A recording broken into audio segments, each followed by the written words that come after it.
cualquier accidente que se pudiese dar en la cocina, pues evidentemente tiene como mayor impacto o relevancia que, por ejemplo, a lo mejor una caída en el baño. Estas tablas se recomienda que sean de un material que tenga cierta densidad, como es el poliuretano. En la madera se hacen grietas, en las grietas se concentran restos de alimentos y eso genera microorganismos. El movimiento que vamos a hacer para que no tengamos un accidente, la punta de nuestro cuchillo siempre va a ir pegado a la mesa. Con este movimiento basculante, tengo la certeza de saber en dónde está el filo de mi cuchillo, ¿no? Si yo no tengo un cuchillo que tenga un buen filo, yo necesariamente tengo que ejercer más presión, más fuerza. Es decir, ¿es más peligroso un cuchillo no afilado Sí, que por un mucho. cuchillo muy afilado? Por mucho. ¿Por qué? Y muchas veces cuando nosotros aplicamos, por ejemplo, mostaza, estamos entorpeciendo la curación y eso puede desencadenar en que ya no nada más te vas a preocupar por la quemada, también te vas a preocupar por una infección. Hola, ¿qué tal? Bienvenidos a un episodio más de Punto de Reunión. Muchas gracias por acompañarnos. Hoy estamos aquí grabando desde Torrey Manrich en un espacio muy adecuado para el tema que vamos a tocar, que es seguridad en las cocinas, para lo cual estamos, como siempre, acompañados de las personas que tienen el mejor conocimiento y que, bueno, nos lo van a explicar de la mejor manera. Mi querido Ramón, muchas gracias por acompañarnos. No, gracias a ti por invitarme. Encantado de estar aquí en tu programa. Es un placer porque la experiencia que tienes, pues bueno, va de muchos rubros dentro de la cocina y pues uno particularmente interesante que es el de la seguridad. Podríamos hablar horas y horas y horas a lo largo de los estudios que ustedes tienen. Me decías, le dedican un buen número de materias a solamente temas de seguridad en cuanto a certificaciones y demás. Correcto. Pero poco a poco iremos desmenuzando el tema. Muchas gracias nuevamente y pues bienvenido a Punto de Reunión. Pues muchas gracias a ti por invitarme y pues sí, en efecto, la cocina pues es un lugar, como bien lo sabemos, que cuenta con cuchillos. Ahí es donde están todos los cuchillos de la casa. Ahí es donde está el fuego y cualquier accidente que se pudiese dar en la cocina, pues evidentemente tiene como mayor impacto o relevancia que, por ejemplo, a lo mejor una caída en el baño, que no digo que sea menor, que sea menor, pero pues aquí estamos hablando con cuchillos, estamos hablando con fuego, estamos hablando con superficies resbalosas y pues para esto es muy importante tener una noción de lo básico. Hoy vamos a tocar algunos temas como cómo agarrar el cuchillo de forma adecuada y, por ejemplo, cómo tener nuestras superficies adecuadas para el trabajo que vamos a hacer, ¿no? Perfecto, pues comencemos, ¿sí? Bueno, una de las primeras cosas que vamos a tocar antes de que empecemos a trabajar, si nos damos cuenta, nosotros aquí tenemos unas tablas. Estas tablas preferiblemente se recomienda que sean de un material que tenga cierta densidad, como es el poliuretano. Por ahí nosotros tenemos en casa tablas de madera o tablas de diversos materiales y pues eso a la larga puede ser pues algo peligroso, ¿no? Porque en la madera se hacen grietas, en las grietas se concentran alimentos o restos de alimentos. Se generan bacterias. Y eso genera microorganismos, ¿no? Entonces, lo primero que vamos a hacer es tratar de conseguir una tabla de poliuretano. Si nos damos cuenta, esto tiene mucha fricción. Entonces, trabajar sobre una superficie que tenga fricción siempre va a ser peligroso. Para lo que la primera recomendación que vamos a hacer es, antes de empezar a trabajar, conseguir un trapo húmedo o un papel húmedo y lo vamos a poner en la parte de abajo de nuestra tabla. Esto nos genera... reduce la fricción. Reduce la fricción, correcto. Y pues nos da una superficie segura para trabajar. Si nuestra tabla se está moviendo, es una... De hecho, aumenta la fricción y eso hace que... Correcto. Sí, ahí me quedé pensando, pero sí, bien. Correcto. Y una de las cosas que me gustaría tocar, digo, antes de que empecemos a ver cómo vamos a cortar, es inclusive de cómo vamos a agarrar el cuchillo, ¿no? Por ahí es algo como una práctica muy frecuente, que cuando una persona agarra el cuchillo, tiende a subir el dedo, ¿no? Y pareciera que no, o sea, pareciera que no tiene nada especial, pero esa acción de subir el dedo ya es una situación que nos pone en riesgo. ¿Por qué? Cuando nosotros agarramos el cuchillo con nuestros 4 dedos empuñando el cuchillo y el pulgar sobre ellos, pues estamos recargando el peso que va a ser palanca a la hora del corte en esta parte de exterior de nuestra mano, que digamos que tiene como un gordito, ¿no? Gordito y pues, de la parte inferior, ajá. Correcto, y pues para eso se hizo la mano. Sin embargo, cuando nosotros subimos el dedo al cuchillo, estamos cambiando completamente el agarre y entonces el peso de la palanca del cuchillo lo estamos pasando por el centro de la muñeca.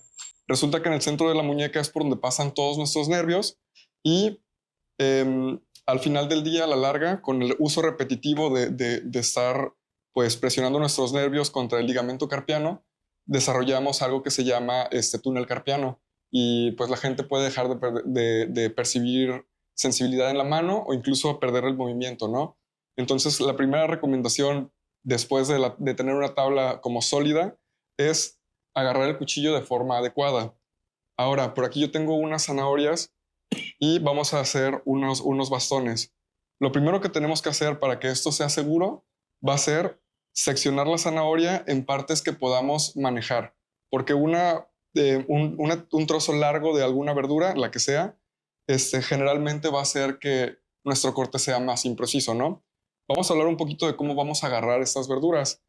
Normalmente en casa, cuando no tenemos el conocimiento, ¿no? Es muy frecuente el que la gente se corte la mano no dominante.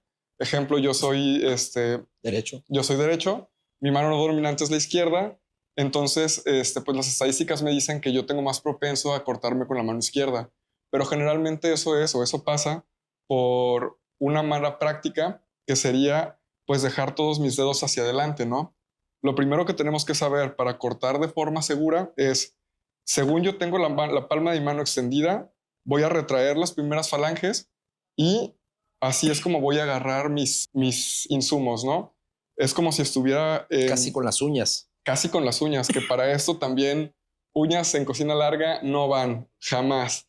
De hecho, las uñas estas de acrílico, pues están hechas de un material bastante inflamable, entonces ya te voy a contar cómo se prenden prenden. los dedos, literal. Sí, sí, sí, como pastel de cumpleaños, vaya.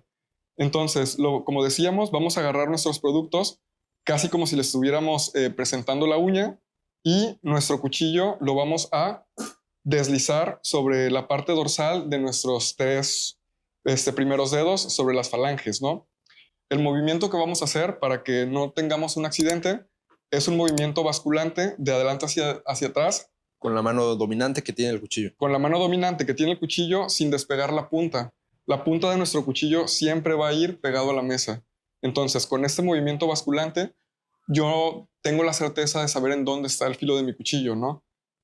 Si yo presento los dedos extendidos, es muy probable que vaya a tener un accidente. Entonces, una forma de evitar este tipo de accidentes en casa, por ejemplo, sería pues practicar este tipo de agarre, que yo sé que al principio cuesta. Se presenta como incómodo, ¿no? Porque ya estamos muy mal acostumbrados a agarrar las cosas chuecas y cuando la tienes que agarrar bien, te sientes incómodo. Sí, se siente incómodo al principio, incluso con lo que te comentaba al principio, ¿no? De no subir el dedo, pues cuando ya tenemos esta costumbre, porque generalmente cuando comemos en un plato y agarramos un cuchillo, pues sí usamos un poco el dedo para meter presión, pero cuando vamos a cocinar, pues es algo que no debería estar pasando, ¿no? Entonces yo voy a seccionar aquí mi zanahoria con mucha precaución para no cortarme y si nos damos cuenta, pues la zanahoria es una verdura que tiene una superficie redonda.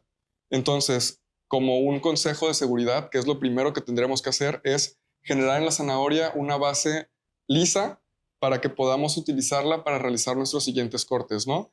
Entonces, con mucho cuidado, vamos a sacar una rebanada y de esta forma yo tengo una superficie sólida para que mi zanahoria tiene menos no juego, ruede. ya no gira, ¿no? Ya no se te patina tanto. Correcto. A veces cometemos el error de no evitarnos esta parte, ¿no? Por no querer, pues a lo mejor desperdiciar ese pedacito de una zanahoria. Una estética, ¿no? Quieres que sea una figura simétrica, redonda, perfecta y completamente, ¿no? Le cortes esa base y ya se ve feo, ¿no? Pero lo que pasa es que si yo no tengo ese corte, pues no voy a poder hacer el agarre de seguridad del que estábamos hablando, porque mi zanahoria va a estar rodando por toda la superficie, ¿no?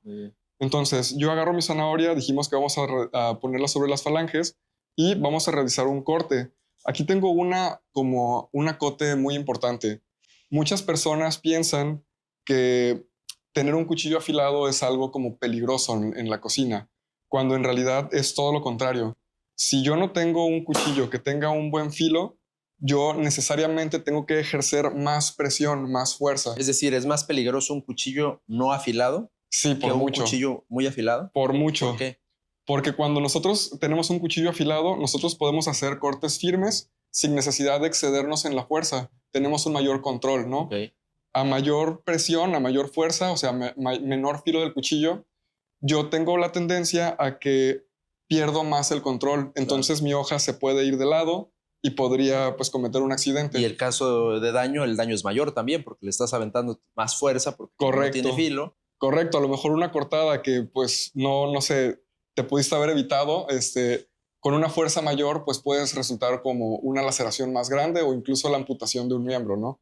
Recuerden que estamos hablando de la cocina y como dijimos al principio, la cocina es un lugar, casi es la zona de guerra de la casa, ¿no? Claro. O sea, De mucha seriedad, sí. de mucha seriedad, sí, no es un lugar para que los niños jueguen, ¿no? Y pues es importante recordar esto. Si nosotros tenemos nuestro cuchillo bien, como les explicaba hace rato, nosotros vamos a hacer ahorita unos bastones de zanahoria y yo voy a deslizar mi cuchillo sobre las dorsales de mis dedos, sobre las falanges en la parte de atrás. Esa es la forma que nosotros tenemos como para cortar de forma segura. No sé si tengamos alguna duda. Oh, hasta ahí, ¿no? Si se dan cuenta, luego, por ejemplo, preguntan, ¿no? De que cómo es que los chefs están picando, que es algo que yo no recomiendo, picar sin ver, ¿no? Pero de repente la gente que ya tiene mucha experiencia en esto, de repente está picando y no está necesariamente poniendo atención a lo que tiene Están la tabla. viendo y lo están haciendo Sí, mientras platican. esto se logra precisamente porque como tenemos en la posición de seguridad en las manos, saben en dónde está el cuchillo en todo momento. Claro. Y como dijimos al principio, nuestro cuchillo jamás va a separar la punta de la tabla, pues me da un mayor control. Una cosa bien importante también, muchas veces la gente piensa que tener una hoja de cuchillo más grande va a ser como que el trabajo más rápido, cuando la verdad es que no. La verdad es que como lo estamos viendo, si nosotros hacemos el movimiento basculante de atrás hacia adelante sin levantar la punta, yo tengo un control sobre mi cuchillo y no voy a lo cortarme. largo de la hoja de ese cuchillo. Correcto. Mientras más largo, empiezas a perder ese control. Correcto. Si yo tengo una hoja más larga, lo que va a pasar es que yo voy a alzar más el cuchillo cuando lo haga hacia atrás. Entonces pierdo, si te das cuenta, el hombro. Ya hasta se vuelve incómodo, ¿no? La posición. Se vuelve más incómodo, es una posición cansada. Y hablabas también del peso. Correcto. El peso de la hoja es mayor, entonces a mayor peso, pues es un mayor esfuerzo que puede desencadenar en un accidente, ¿no? Es un mayor riesgo. O sea, no por tener un cuchillo más grande vamos a hacer mejor las cosas, ¿sabes? No, yo lo que recomiendo para cada corte. Correcto, yo lo que siempre recomiendo a todas las personas, sobre todo que cocinan en el hogar, es que tengan un cuchillo de unas 8 pulgadas de hoja. Esos cuchillos son como que muy, muy útiles. Ahorita vamos a ver un poquito más de ejemplos de cortes. Son útiles, el peso es apropiado, no te cansa, no tienes que alzar de más el hombro para realizar tus cortes y pues al final del día nos da mayor seguridad, ¿no? ¿Alguna experiencia que nos quieras contar luego, fuera antes de que empezaras a grabar? Nos hablabas de esta maestra súper exigente que... Sí. ¿Qué experiencia? ¿Cómo les enseñaba? Platícanos, compártenos esa historia. Sí, yo tenía una maestra a la que le tengo muchísimo aprecio y le mando un saludo por aquí, a la maestra Ana María, a la chef Ana María. Por ejemplo, ella cuando veía que alguno de nosotros nos veía con el dedo en el cuchillo arriba, llegaba y con una cuchara o algo nos pegaba en el dedo, ¿no? Y nos decía, baja ese dedo porque, o sea, ahorita te estoy lastimando por el golpe, pero te estoy evitando que te lastimes de por vida esa mano o que te la inutilices, ¿no? Entonces, pues por ahí sí era una forma no tan ortodoxa, ¿no? Métodos poco convencionales, pero muy eficientes. Muy eficientes, ¿no? Así es como la mayoría de mis amigos o de mi generación, la que me tocó con los que me tocaron estudiar, pues aprendimos, ¿no? A la mala. Y es que la programación neurolingüística es real y entonces cuando conectas emoción con la situación, con la persona y le creas más elementos al cerebro, se te graba porque se te graba. Sí, no estoy diciendo con esto que tienen que ir por la vida. ¿Esta lección cómo se la podemos transmitir en casa, por ejemplo, a nuestros hijos? ¿Cuál es o sea, nos sentamos con ellos a enseñarles a cortar con un cuchillo? Porque son cosas que todos aprendimos mal, porque nos las enseñaron mal, nosotros aprendimos de nuestras mamás a lo mejor. Correcto. Y nuestras mamás de sus mamás. Y se viene arrastrando un montón de malas prácticas. Yo creo que lo primero que tendríamos que tomar en cuenta es la edad, ¿no? Por ahí, niños inferiores a 6, 7 años, yo no les recomendaría que entraran a la cocina bajo ninguna circunstancia, pero por ahí, más o menos a los 7, 8 años, empieza a despertar esta curiosidad de los niños sobre cómo cocinar y cómo hacer las cosas por ellos mismos, ¿no? Yo lo que les recomendaría, pues, es para un niño que tiene como una altura más pequeña, conseguir un cuchillo a lo mejor un poco más pequeño y orientarlo, ¿no? O sea, yo creo que compartir la información con los niños desde que tienen la edad adecuada para esto, pues es una forma de mantenerlos seguros, ¿no? De explicarles el riesgo, explicarles qué es lo que puede pasar si un cuchillo se agarra mal y pues No se los puedes sentarnos al lado prohibir con ellos. permanentemente, ¿no? También es algo que tienes que llegar a la edad, como decías, adecuadamente. De acuerdo a Correcto, la edad, pues les vas enseñando a lo mejor el uso de la cuchara, del tenedor, correcto, posteriormente del cuchillo, de lo que se trata comer, pero también cuando se trata ya de cocinar, ¿no? Y correcto. el uso de algunos electrodomésticos, que el niño quiere batir las claras de huevo y que quiere. Sí, por ahí, por ejemplo, bueno, yo en mi experiencia personal, ¿no? Yo desde pequeño siempre me ha gustado la cocina, ¿no? Entonces, por ejemplo, mi mamá bueno, mi mamá no sabía como que todas estas cosas, pero sí me decía, tienes que ser muy cuidadoso con los cuchillos, ¿no? Yo creo que por ahí podemos empezar, como con esa concientización. Tocabas el tema de los electrodomésticos.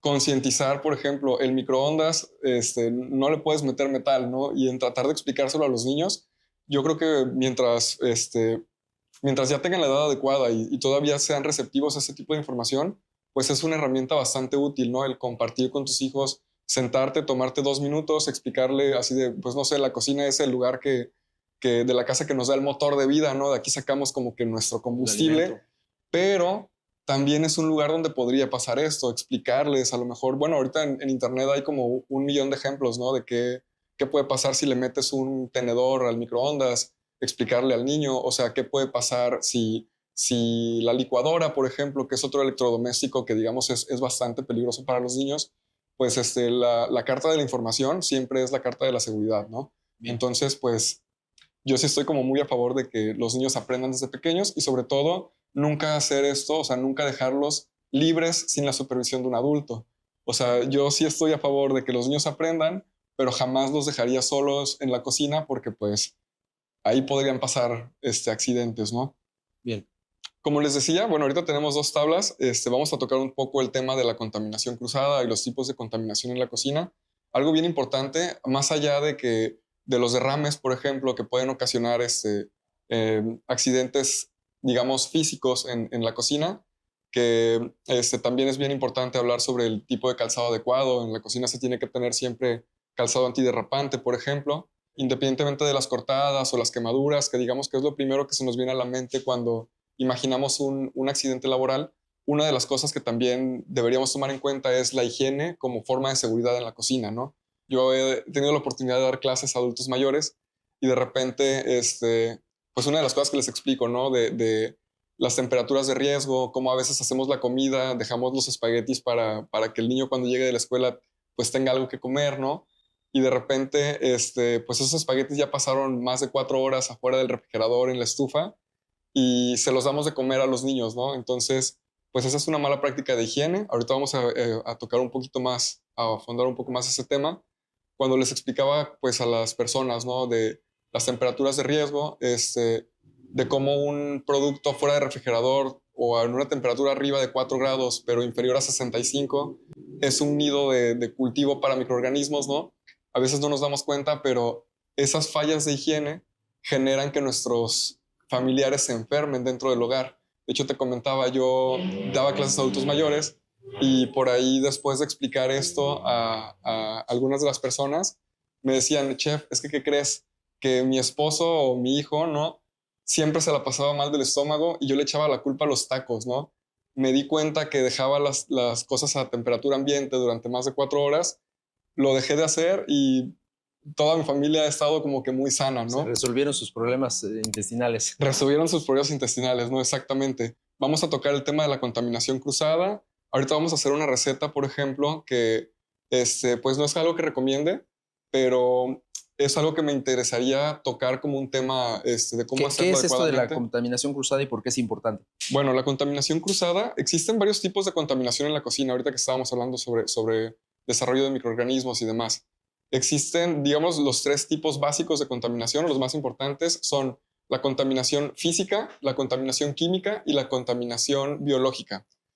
Nosotros vamos a hacer una prueba, una receta ahorita con pollo, súper fácil. Si yo utilizara la misma tabla que estoy utilizando para cortar verduras y la ocupo también para cortar pollo o el mismo cuchillo, lo que estoy haciendo es que estoy transmitiendo microorganismos. A eso Usualmente se conoce como contaminación cruzada porque estamos cruzando microorganismos de las verduras con los del pollo crudo. Le llaman contaminación cruzada, yo le llamo eficiencia y optimización, ¿no? En el día a día lo que hacemos, lo queremos hacer rápido, sacas una tabla, en la misma tabla picas la cebolla, picas la longaniza que te vas a hacer tu huevito, picas lo que puedes, ahí revuelves todo Sí. y no lavamos la tabla, no lavamos el cuchillo. Y entonces, ¿por qué esto es importante? Optimizamos tiempos, pero a la larga ¿Cuál es no la estamos consecuencia? realizando un protocolo seguro, ¿no? Claro. ¿Por qué? Porque las bacterias que tienen las verduras son muy distintas a las que tiene la carne, ¿no? Siempre que trabajamos con verduras, de hecho por aquí tengo un ejemplo, lo que recomiendo mucho es utilizar este tipo de desinfectantes que venden en cualquier tienda y sobre todo utilizarla en la disolución correcta, ¿no? Porque también si no utilizamos el desinfectante adecuadamente, pues la verdad es que no estamos desinfectando. Pero como te decía, los microorganismos que tienen las verduras son distintos a los que tienen las carnes. Entonces muchas veces ocurre un efecto de catalización, es decir, que esos microorganismos a la hora de cruzarse, precisamente por eso se le dice contaminación cruzada, empiezan a desarrollarse más rápido y ponen en peligro la inocuidad de nuestros alimentos. La contaminación cruzada técnicamente es una contaminación biológica. ¿Por qué? Porque estamos pues cruzando microorganismos, ¿no? También, como te decía, puede ser contaminación química. El ejemplo que te daba hace ratito de la disolución de los desinfectantes. Si nosotros usamos más desinfectante del que deberíamos estar usando, podríamos ocasionar que nuestros alimentos, en lugar de desinfectarse, se vuelvan ligeramente peligrosos por el elevado químico que se está usando, sobre todo cuando de repente en casa utilizamos cloro para desinfectar, que se puede utilizar para desinfectar verduras en la disolución correcta. De hecho, hay mucha información al respecto, incluso en cada producto que es utilizado para esto. Incluso algunas botellas de cloro traen cuál es la disolución, cuántas gotas deberías utilizar por litro para que no contamines sus alimentos. Eso sería una contaminación química. Y, por ejemplo, una contaminación física, ¿cuál te imaginas que podría ser? Pues que se te cae la regla de los 30 segundos, ¿no? Eso, si lo por levantas ejemplo. antes de... Sí, por ejemplo, o el típico, la mosca, el clavo en el plato, ¿no? De repente sí ha pasado, o bueno, sí he sabido de algunos casos donde tienen unos focos y los focos los tienen sin el protector. En la cocina, todo lo que está arriba de nuestra estufa, tenemos que tomar, o sea, como seguro que se va a caer encima de esto, ¿no? Entonces, por ahí hay unos protectores para los focos. De repente sí me ha tocado que están haciendo algo y el mismo calor de la cocina, por falta de protección del foco, hace que se reviente el foco y pues tienes una rica contaminación física con vidrios, ¿no? Con vidrios de tirarlo foco. todo, no puedes. Sí, correcto. Fíjate que también, o sea, hablando de la contaminación biológica, me ha pasado y de hecho, sí tengo un caso como muy cercano. Trabajábamos en un comedor industrial cuando, pues, teníamos que limpiar, ¿no? Pues, todo mexicano, todo buen mexicano sabe que no puede confiarse de los frijoles y hay que estar expulgando a ver si tiene piedritas, ¿no? De repente cuando son 100 kilos de frijol, pues es un poquito más... Lo haces más rápido y empieza a bajar el filtro, el control de calidad. Correcto, o sea, por eso siempre decía, ¿no? Que es importante darse el tiempo de hacerlo bien, no solamente hacerlo rápido. A veces la eficiencia no está en la rapidez, sino en cómo hacerlo bien, ¿no? En hacerlo bien, en la calidad, correcto. Entonces, por ahí, pues sí he conocido gente que ha perdido muelas, ¿no? De que rápidamente le mete la cuchara a los frijoles, y se vuela muerde y se voló un diente y pues ya te imaginarás, ¿no? Lo complicado que puede ser eso. En la contaminación cruzada también entra esta parte de guardar alimentos por mucho tiempo en el refri y uno cree que porque están en el refri no se contaminan y de pronto sacas la lasaña que tenías y ya tiene ahí un ecosistema y un parque de diversiones y Sí. ya hay toda una vida ahí. Y eso contamina los demás alimentos. Es suficiente tantita corriente de aire para que los microorganismos mayormente... De hecho, por ejemplo, muchas veces pasa que, sobre todo pasa con las verduras, ¿no? Que de repente compramos una verdura que tiene un puntito de alguna colonia y nosotros decimos, bueno, pues no pasa tanto. Lo que pasa con esto es que esas colonias de bacterias generan muchas esporas, ¿no? Y esas esporas no necesitan tanto para propagarse. Cuando nosotros guardamos un alimento durante mucho tiempo, al final del día, bien lo dices, el refrigerador nos ayuda a retrasar un poco la descomposición de los alimentos que ocurre naturalmente. pero no la frena. Entonces, muchas veces tener almacenado un producto durante mucho tiempo provoca el desarrollo de microorganismos, ¿no? El desarrollo de microorganismos para que funcione necesita humedad, necesita alimento, que puede ser agua, necesita temperatura, que es, por ejemplo, un alimento congelado, pues tarda un poco más en desintegrarse que un alimento no congelado, precisamente por el tema de la temperatura, ¿no? De hecho, en la cocina existe un acróstico que yo, la verdad, se me hace como un poco raro, pero es chato con doble T, ¿no? Que habla sobre las condiciones que necesita un alimento para desarrollar microorganismos o cuáles son las condiciones que necesitan los microorganismos para desarrollarse, ¿no?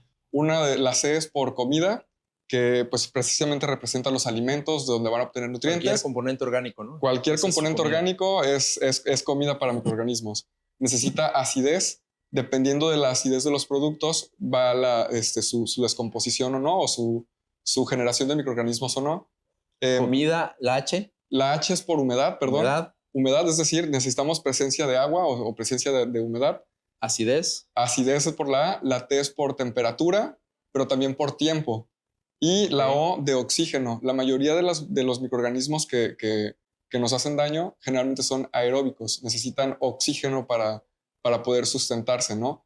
Por ahí, cualquier alimento que cumpla estas características, que básicamente es todo lo que nosotros consumimos para nuestro día a día, que esté más arriba de los 4 grados, pero más abajo de los 65, está en este rango de temperatura. Precisamente las dos T's del acróstico chato. Tiempo y temperatura. Tiempo y temperatura es algo bien importante de mencionar. Los microorganismos se reproducen de forma exponencial. Entonces, esta parte de temperatura y tiempo es una parte bien delicada. Hace ratito te comentaba, ¿no? De cómo le explicaba a mis alumnas que ya tenían familia. Y pues esta era la explicación, ¿no? Que cualquier alimento que esté arriba de los 4 grados empieza a generar bacterias o microorganismos. Aquí la pregunta es, ¿cuántos? O sea, ¿cuánto es lo peligroso? ¿Hasta cuánto podemos resistir? ¿A eso te refieres? ¿Hasta cuántos microorganismos? ¿Hasta cuántos microorganismos empiezan a ser peligrosos para nuestro sistema? Por ejemplo, si tú dejas vamos a suponer que tenemos un alimento, lo calentamos más allá de 65 grados, entonces digamos que esos microorganismos ya se murieron por calor. Pero cuando nosotros lo bajamos la temperatura a menos de 65, cualquier bacteria que haya en el ambiente va a posarse sobre ese alimento y vamos a hablar de solo un microorganismo, ¿no? Ese microorganismo, en un tiempo aproximado de unos 5 minutos, se va a dividir en 2 y en otros 5 minutos se va a dividir en 4. Por ahí hay un ejercicio, una historia, ¿no? Que hablaba sobre el tablero de ajedrez, ¿no? De que cuando se inventó... Sí, exacto, que se usa para explicar ese crecimiento exponencial, ¿no? Mientras platicamos en estos minutos que tenemos, el pollo, la zanahoria, lo que tenemos aquí, ya está creando... Está creando, sí, correcto. Nosotros no podemos tener, por ejemplo, el pollo, ahorita lo acabamos de sacar del refrigerador, no podemos tenerlo más de 4 horas ahí. ¿Por qué? Porque pues estamos en un ambiente donde pues hay microorganismos, o sea, en el aire hay microorganismos, ¿no? Entonces, estos microorganismos se posan, empiezan a multiplicarse y en un lapso de 4 horas ya tenemos cientos de miles de microorganismos derivados de solamente uno que se posó sobre ellos.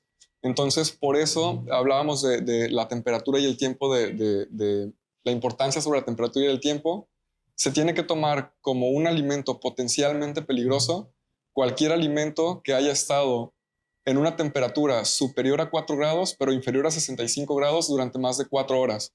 Si hablamos de un alimento que ya pasó 6 horas en esas condiciones, es un alimento sensatamente peligroso. ¿Solamente para alimentos crudos o también para alimentos cocidos? No, solo para alimentos crudos o cocidos. Cualquier tipo de alimento. La típica rebanada de pizza que dejamos en la noche anterior se quedó en la sala. Al siguiente día ya pasaron 8 horas. Correcto. Ese es un alimento igual, peligroso. Pero ya desarrolló ciertos microorganismos, quizás tolerables si tienes una buena flora intestinal. Correcto. Aguantas a lo mejor el baño de microorganismos, sí. Pero finalmente, pues sí, son situaciones de riesgo. Hay que tomar en cuenta que todos los organismos son distintos. Entonces, hay gente que pues tenemos las defensas como bastante bien y a lo mejor no nos pasa nada, ¿no? Pero estamos ingiriendo un alimento peligroso porque ya tiene demasiada reproducción de microorganismos, ¿no? Claro. A lo mejor a nosotros no nos pasa nada y digo, pues esto es como el sesgo del superviviente, ¿no? a mí no me pasó que me comí la rebanada del otro día, entonces no pasa nada malo. Sí, no La realidad es que sí pasa, ¿no? Solamente que tuvimos la fortuna de que no pasara, pero en sí cualquier alimento que pase más de 4 horas fuera de refrigeración o fuera del proceso de cocción es un alimento peligroso, ¿no? Por aquí tenemos algunos ingredientes. Vamos a hacer una receta, digo, Algo sencillo, algo sí. sencillo, sin embargo, algo que me gustaría tocar. Por ejemplo, ahorita acaba de pasar diciembre, ¿no? Y pues ya sabes que sobre todo los amos de casa y todo esto, pues somos más propensos a ser más intrépidos, ¿no? Y de repente, pues hacemos una pierna de 4 kilos que jamás hemos hecho, o de repente en internet vimos una receta buenísima con un flameado, y pues por ahí hay una recomendación que me gustaría dar. Me gustaría hacer un flameado aquí contigo para que pues el auditorio de guardavidas sepa cómo hacerlo en caso de que en algún punto lo quiera hacer. No es algo que yo recomiende que hagan en situación doméstica, pero pues vamos a tocar cuáles son las cosas. O sea, es como Los aspectos principales, digamos, de seguridad. correcto. Por ahí me gusta hacer la mención, ¿no? De que es como cuando a tu hijo le das un consejo así de que no quiero que hagas esto, pero como sé que lo vas ¿No a vas a hacer, acabar haciendo? te voy a enseñar cómo se hace apropiadamente, ¿no? Exacto. Entonces, pues es lo que vamos a hacer ahorita. Tenemos por aquí unas verduras, tenemos cebolla, tenemos pimiento. Por aquí, bueno, la cebolla, antes de que empecemos, vamos a notar que también es una superficie redonda, en el mismo caso que la zanahoria. Lo primero que vamos a hacer es cortar una superficie lisa para que tengamos una base de apoyo, ¿no? Ese sería nuestro número 1. Por aquí quedó el botecito. Muchísimas gracias. Nuestro paso número 1 sería hacer una superficie estable. Ya que tenemos una superficie estable, en mi caso, la cortamos a la mitad, porque lo que queremos es sacar, como normalmente le dicen, las plumas, ¿no? De cebolla. Entonces, pues para esto, yo quiero tener una superficie que sea aún más que sea firme, correcto, firme, ¿no? correcto. Aparte de que le corté la parte de arriba, que es una parte que no se usa, pues esta posición de la cebolla, pues ya me da el beneficio de la estabilidad. Y como lo dijimos antes, un movimiento vascular de arriba hacia adelante, perdón, de adelante hacia atrás, sin despegar la punta del cuchillo de la tabla, siempre teniendo un control con el dorsal de nuestras falanges, ¿no? Eso es todo lo que vamos a ocupar de la cebolla. Yo la corto aquí, y si te das cuenta, tenemos aquí la raíz que nos ayudó como que a mantener todo junto. Se la vamos a quitar, y así tenemos nuestras plumitas de cebolla que vamos a utilizar en la receta de más adelante.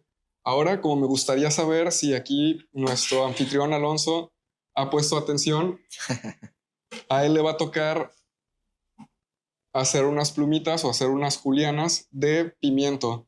Yo te voy a empezar a hacer la parte de hacerlo estable, digamos, correcto. La estabilidad. Vamos a quitarle la parte de arriba, al igual que en el caso de la cebolla. Vamos a partirlo a la mitad. Vamos a quitar también la parte de abajo para que este sea un poco más fácil. Y la vamos a partir a la mitad. Por aquí le quito esta parte con mucho cuidado. Si se dan cuenta, yo aquí no estoy haciendo una posición de seguridad. Eso es sinónimo de tener extrema precaución. Si yo en algún momento voy a tener que usar mi cuchillo de una forma distinta, como ya lo aprendimos, si es el caso, voy a ser muy cuidadoso en no cortarme, ¿no? Tener una posición un poco más segura. Le quitamos esta parte. Digamos que hay pequeñas flexibilidades sí. que con la experiencia, el conocimiento y máxima atención te puedes permitir en la práctica. Sí, correcto. Pero esas partes, digamos, son como focos rojos. O sea, cuando tú no estás utilizando una posición de seguridad con el cuchillo, es cuando más cuidado tienes que tener. Es cuando no puedes perder de vista lo que estás haciendo, y es cuando, pues, más cuidadoso se tiene que ser, ¿no? Por aquí yo tengo unos cuadros, y me gustaría que pusiéramos en práctica lo aprendido durante la plática. ¿Sí? Voy a quitar esto de aquí con mucho cuidado. Gracias. Y Alonso, ya nos lavamos las manos bien hace unos momentos. Eso no se vio en cámara, pero nos lavamos las manos. Uñas cortas, limpias. Uñas cortas y limpias. Algo bien importante, creo que eso no lo habíamos tocado, pero sí es muy importante siempre lavarse las manos. Por ahí, pues ya sobrevivimos a una pandemia, ¿no? Y ahí nos explicaron reiteradamente cuál era el protocolo correcto de lavado de manos. Para trabajar en cocina, pues es necesario ese lavado de manos del que hablábamos hace rato, lavarse las dorsales en la parte de atrás de las manos, en la parte de la palma, entre los dedos, el pulgar y de preferencia lavarse hasta la parte de los antebrazos, ¿no? Secarse con papel absorbente, siempre de las puntas Oye, hacia el abajo. trapito de cocina con el que secamos, limpiamos la tarja, limpiamos el plato. No. Con ese nos secamos las manos. No, mira, por aquí tenemos un par de ellos. Los trapos de cocina, existen de diferentes tipos. Hay unos que ¿Qué gana en acumulación de bacterias? ¿El trapo de cocina o el estropajo con el que lavamos los platos? Uf. Mira, yo diría que depende depende del o la uso. tabla. La tabla de madera. La tabla de madera yo creo que va a ser de los primeros. El trapo sucio, híjole, también podría estar ahí.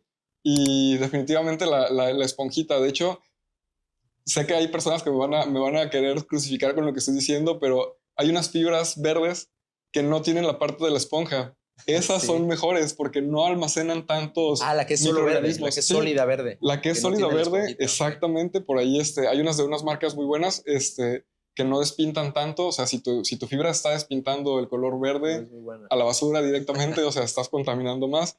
Pero hay por ahí unas fibras que son muy buenas, que no tienen esa parte de la esponja y al final, al no tener algo que almacene más humedad, pues es un poquito más seguro, ¿no? Que esas son las que recomiendo. Los trapos de cocina, fíjate que es un tema bien interesante. Existen diferentes tipos de trapos para diferentes tipos de usos. Claro. Por ahí en la cocina industrial se utilizan diferenciadores de colores. Generalmente estos los pone pues la empresa de la que vaya a utilizarlos, pero un trapo es como para limpieza ruda. O sea, si yo tengo un pedazo grande de verduras y esto, pues a lo mejor con ese trapo limpiar, pero al momento en el que yo limpio mi mesa, o sea, ya con un desinfectante, no voy a usar ese mismo trapo. Ese mismo trapo solamente lo estoy ocupando durante periodos inferiores a 4 horas para hacer una limpieza profunda, digamos, perdón, pesada. Después, para una limpieza profunda, se utiliza otro trapo, limpiamos el desinfectante y después, si vamos a utilizar algún tipo de desinfectante, en aerosol, pues ya lo recomendable es no utilizar ¿Y para trapos. el secado de manos aplica la regla como en algunos hospitales que secan solo con papel, por ejemplo? Sí, de hecho en la cocina los trapos nunca se utilizan para secarse las manos. El trapo en la cocina se utiliza generalmente o para hacer una limpieza, como te decía, pesada, o para agarrar cosas calientes. De hecho, no hemos llegado a ese punto, que también es muy interesante. En un momento vamos a llegar a ese punto. Pues pero, a ver, le doy. A ver, ¿cómo recordamos? Mano derecha, dominante. ¿Correcto? Posición incorrecta, posición correcta. Correcto. El pulgar. El pulgar sobre el cuchillo. El pulgar va hacia abajo, correcto. Okay, empuñando completamente el mango del cuchillo. Y la mano izquierda, que esa es digamos, el foco rojo. Bien importante también, creo que esto no lo tocamos antes, pero el parado. Nosotros nos vamos a parar. ¿Lo más de frente? Lo más de frente que podamos. Le agarré así para tener estilo. Ah, perfecto. No, si es para que se vea en la cámara, adelante. Pero generalmente nuestros pies tienen que estar a la altura de nuestros hombros, alineados. Espalda recta, como si estuviéramos en el gimnasio. Y realizamos nuestro corte. Movimiento basculante sin bajar el cuchillo. Si tú te das cuenta ahí, quiero que hagas esto como despacio para que nuestros salvavidas lo puedan ver bien. Si tú te das cuenta, en el momento en el que tú retraes tus uñas hacia adentro de tu muñeca, si tú movieras el cuchillo, vamos a suponer la peor de las situaciones, que alguien te llega por atrás, ¿no? De repente en la cocina pasa que el ruchecillo que te alcanzan a tocar, no, tu filo está hacia abajo, muy alejado de la punta de tus dedos. Correcto. Entonces es una forma muy segura de trabajar. Adelante.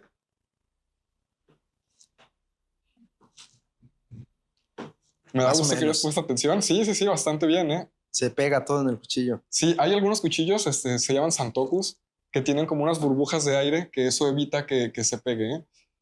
Y hasta ahí, todo muy bien. Pues bueno, Alonso, muchísimas gracias por la atención. 7 de 10.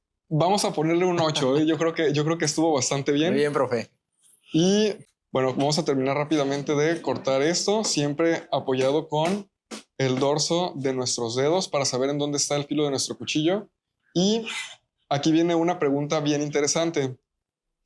Nosotros usamos estas esta tabla para picar nuestras verduras, que en este caso fueron cebolla y pimiento.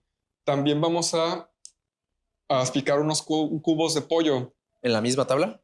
Esa es la pregunta. ¿Cuál tabla debería usar? ¿Estaría bien usar esta tabla con este cuchillo? Pues supongo que no, porque es origen animal, origen vegetal. Correcto. Diferentes familias de microorganismos. Correcto. Entonces vamos a utilizar esta otra tabla que tenemos aquí. Y mi pregunta para ti sería, ¿qué es lo primero que yo tengo que cerciorarme, según lo que estábamos hablando hace un momento, para que yo tenga un corte seguro en esta tabla? Tendría que ser la fricción, ¿no? Que genera. Si está no está firme, poner un trapo abajo, un papel húmedo o un trapo, correcto. Eso es lo más importante. Que le dé estabilidad y firmeza. Correcto. Siempre, ese es el primer paso. Nunca vamos a omitir eso. Por aquí yo tengo un poquito de... Encontré diferentes datos sobre el accidente más común, pero creo que el 1 y el 2 casi siempre está en cortadura con cuchillo.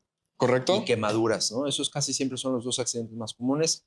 Una buena tabla bien firme, el control adecuado del cuchillo, correcto, la posición de la mano menos dominante y por supuesto la plena atención de lo que se está haciendo. Correcto. Creo que ayuda a minimizar, al menos en lo que estamos ahorita hablando de cortadura. Sí, de hecho yo te tomaría como el 1, 2, 3 de accidentes en la cocina como cortadas, quemadas y caídas. Y caídas. Las caídas en la cocina doméstica se ve muy poco, pero en una cocina, por ejemplo, en un restaurante donde estás haciendo un trabajo platillo continuo, tras otro platillo, sí, tras otro platillo, de repente pasa que se nos cae un poco de aceite, ¿no? O unas gotitas de aceite, pero en la acumulación de gotita de aceite, se vuelve una superficie resbalosa.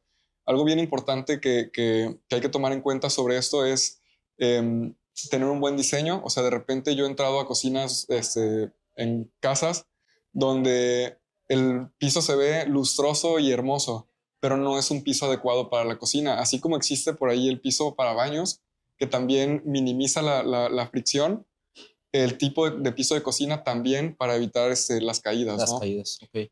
Pero en efecto, el 1 o 2 sí van a ser las cortadas y las quemadas.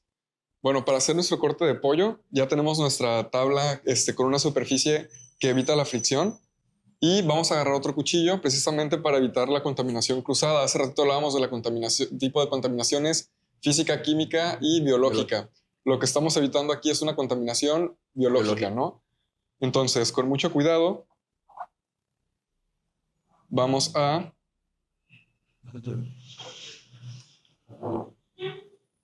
cortar nuestro pollo.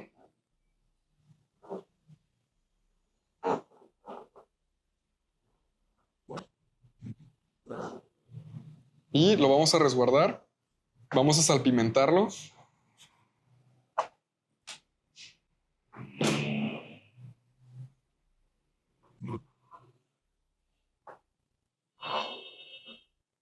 Y no sé si tengas alguna duda o algún comentario sobre lo que llevamos hecho hasta ahorita. No, por ahora, no. Perfecto. Por ahí, algo que se me estaba pasando a comentar. Generalmente en casa, a lo mejor no tenemos 2 tablas. Lo recomendable es agarramos una tabla, la lavamos, la desinfectamos bien y entonces cambiamos de actividad. Por ahí en la industria, o sea, en los restaurantes o en los comedores industriales o esto, existe un distintivo de colores. Existen tablas de distintos colores que son la tabla roja, la tabla amarilla, la blanca, la café y la verde, que son las que normalmente encontramos en una cocina. La tabla roja, por ejemplo, es la que se va a utilizar para carnes rojas y únicamente ese es su propósito. Incluso también hay cuchillos de distintos colores que también nos marcan ese distintivo precisamente para evitar la contaminación cruzada, ¿no? La tabla blanca se utiliza generalmente para lácteos. La tabla verde, pues para picar verduras. La tabla amarilla, ¿para qué crees que se utilice? ¿Pescado? No. La tabla amarilla es la que se utiliza para pollo, por ejemplo, o aves. Hay una tabla azul, que esa es la que se utiliza para pescados. Y bueno, es una forma también como muy segura de evitar la contaminación cruzada. Correcto. Eso también puede ser, por ahí de repente he encontrado que la tabla blanca la utilizan para productos cocidos. Eso ya depende de cada lugar, de su propia nomenclatura, ¿no? Pero, la importancia de no mezclar. Esa es la importancia de no mezclar. De hecho, por ahí en México tenemos una norma oficial que habla sobre este tipo de cosas, que es la norma oficial 251. También hay digamos, un protocolo de seguridad y a veces se le conoce como distintivo H, que son como que las normas de higiene y seguridad dentro de la cocina, que cuando hablamos de higiene en la cocina, pues también estamos hablando de seguridad, es algo como... ¿Qué de eso que tienes en estos protocolos o en estas certificaciones, en estas normas en la industria, se podría llevar como recomendación a la casa?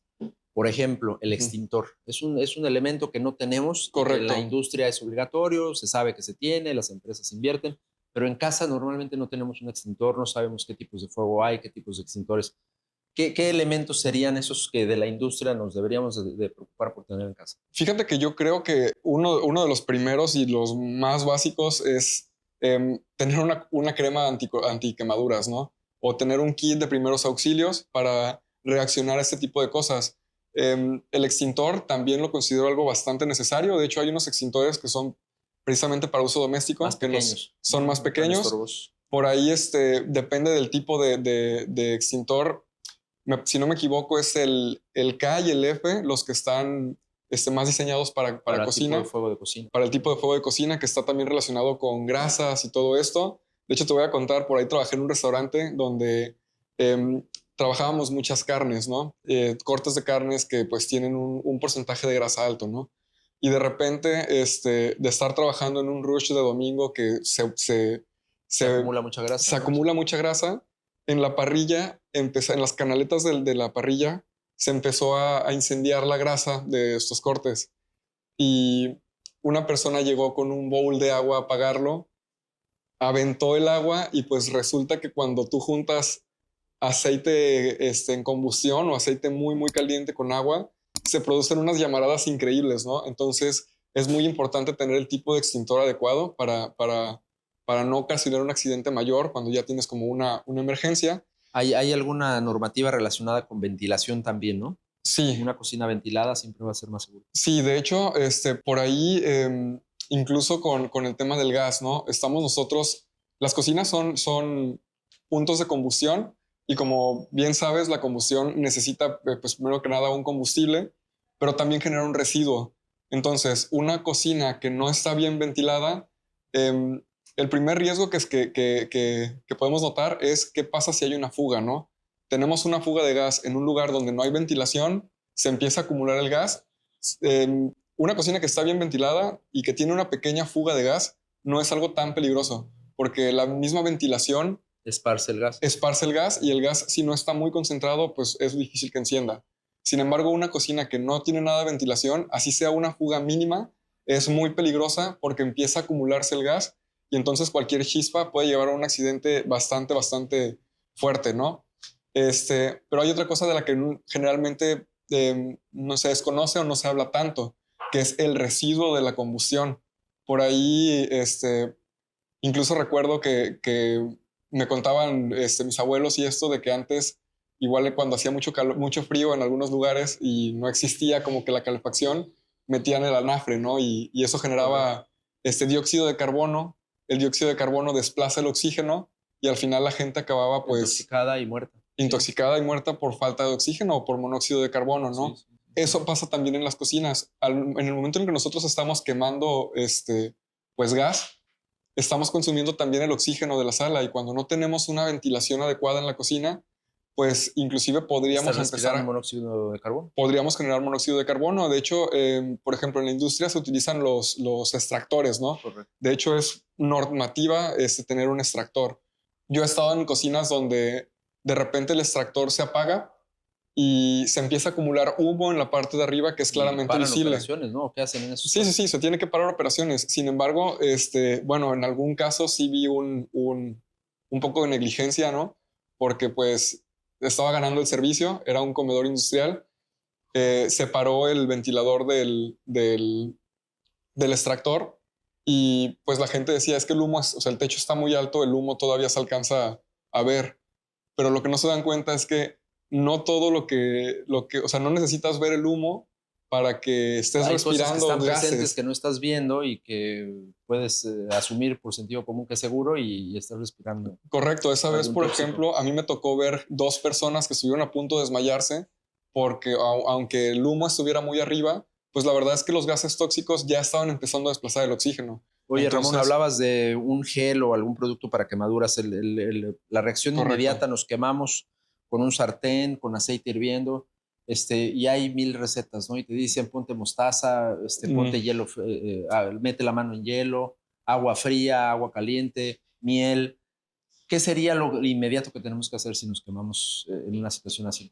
Mira, de todos los que me acabas de mencionar, el que yo creo que sí tiene algo de utilidad es a lo mejor meter la mano en agua fría.